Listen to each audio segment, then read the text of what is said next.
Olá pessoal, vamos falar sobre efetividade na vida, um conceito possível e interessante.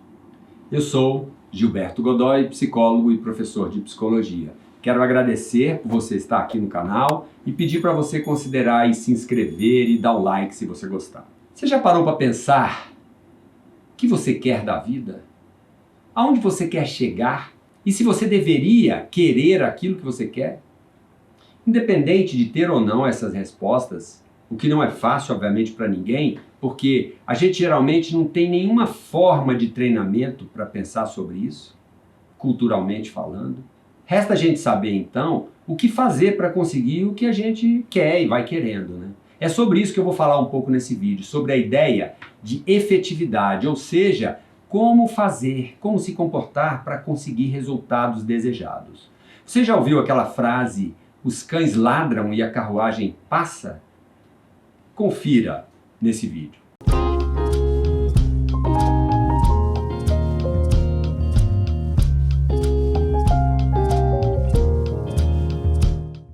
Uma vez eu ouvi de um cliente o seguinte: eu faço, mas parece que as coisas não saem do jeito que eu quero.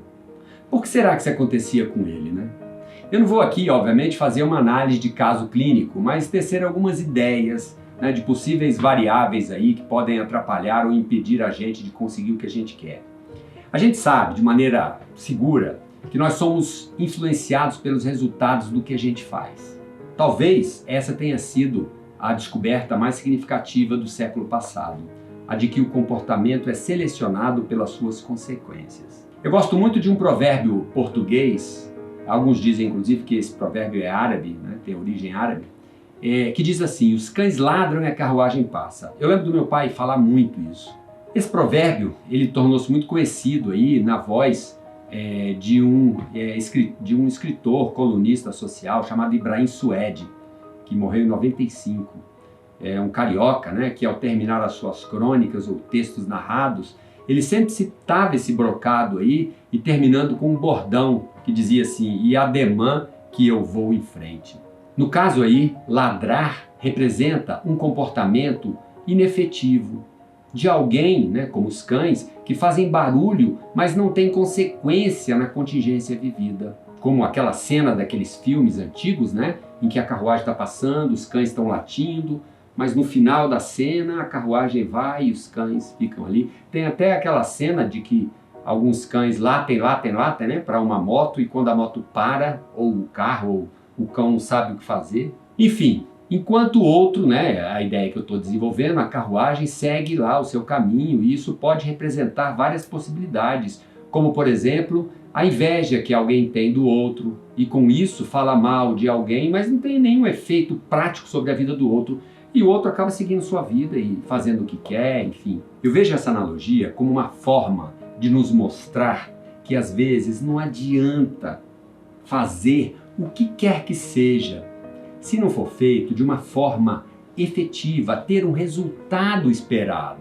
Ser efetivo aí no caso é uma noção que representa fazer de forma a conseguir o que se deseja. Skinner falou sobre efetividade. Ele escreveu, eu lembro, em 1969, uma frase que dizia assim: os homens são felizes em um meio ambiente no qual o comportamento ativo, produtivo e criativo é reforçado de forma efetiva.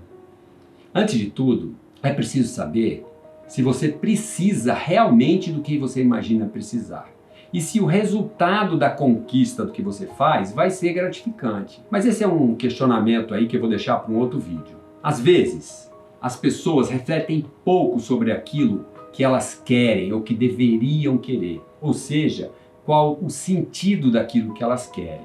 Eu vejo que às vezes algumas pessoas ficam escravas do seu querer, do seu desejo, sem que tenham condição de refletir sobre: será que realmente eu preciso disso?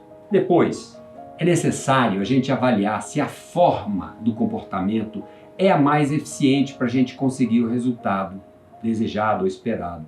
Pode ser importante, por exemplo, mudar a topografia do comportamento, isso é, alterar pequenos detalhes no jeito de fazer. Por exemplo, a gente pode falar um não para alguém, Isso pode ser dito, por exemplo, de maneira agressiva, com rispidez. Isso pode gerar efeitos colaterais na pessoa de contracontrole. Ou isso pode ser dito de uma forma efetiva, ou seja, não precisa ter uma agressividade na forma, mas pode ser dito de forma a fazer a pessoa perceber a importância que o não tem para a gente, que a gente vai ter consistência naquele não. A vida não nos sinaliza frequentemente, a curto prazo, se a forma como a gente está fazendo as coisas é boa ou não. A menos, obviamente, que alguém nos sinalize, nos mostre de alguma forma, né? Uma boa terapia, aliás, pode fazer isso. Um bom psicólogo geralmente tem esse papel de mostrar: você fez isso e o que você conseguiu com isso? Aí a pessoa começa a entender a funcionalidade do que ela faz, né? Eu uso frequentemente em minhas aulas, no curso de formação que eu dou para psicólogos, a noção de efetividade, para mostrar que algumas pessoas dão murro em ponta de faca, né? Sem precisar, como diria minha saudosa mãe, que sempre dizia isso, né? Tem gente que dá murro em ponta de faca e não vê. Outra variável importante é o tempo adequado, o chamado timing, da gente fazer o que tem que ser feito. Perder esse momento pode ser fatal para a gente conseguir o que se deseja. Por exemplo, não adianta elogiar o comportamento de um filho ou de alguém muito tempo depois desse comportamento ter sido emitido. Não adianta ir para o aeroporto, né, 2 horas depois que o avião saiu, por exemplo. Não adianta tomar um remédio sem que ele esteja dentro da intermitência correta. Tomar um antibiótico, por exemplo, tem que ser sempre no mesmo dia, no mesmo horário, para que tenha efetividade na forma de interação com o seu organismo, né? Então, efetividade tem também uma relação com o momento certo de fazer as coisas. Assim como, por exemplo, um agricultor que vai plantar feijão deve saber a época certa de plantar. Não é em qualquer época do ano, você não vai chegando e plantando, né? Depende da região, né? Tem uma época mais adequada para que ele seja, né, produza uma quantidade maior. Então aqui no centro-oeste, por exemplo, do Brasil, é de maio a agosto, né? E além do tempo certo, ele tem que esperar também o momento da colheita. Não adianta colher antes disso. No caso de feijão, aí são de 80 a 100 dias. E ainda tem que fazer a colheita de uma forma correta, né?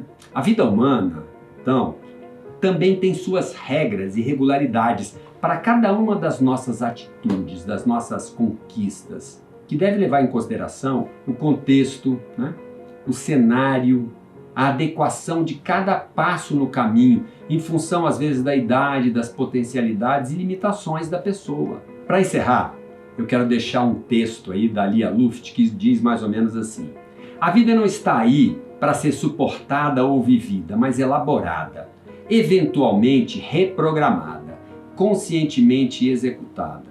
Não é preciso realizar nada de espetacular, mas o mínimo que seja o máximo do que a gente conseguiu fazer consigo mesmo. Agradeço aí por você estar aqui no canal e considere, se você gostou, se inscrever aqui no nosso canal ou curtir o vídeo. Muito obrigado e ainda vem muito por aqui. Psicologia, cultura e atualidades. Até breve.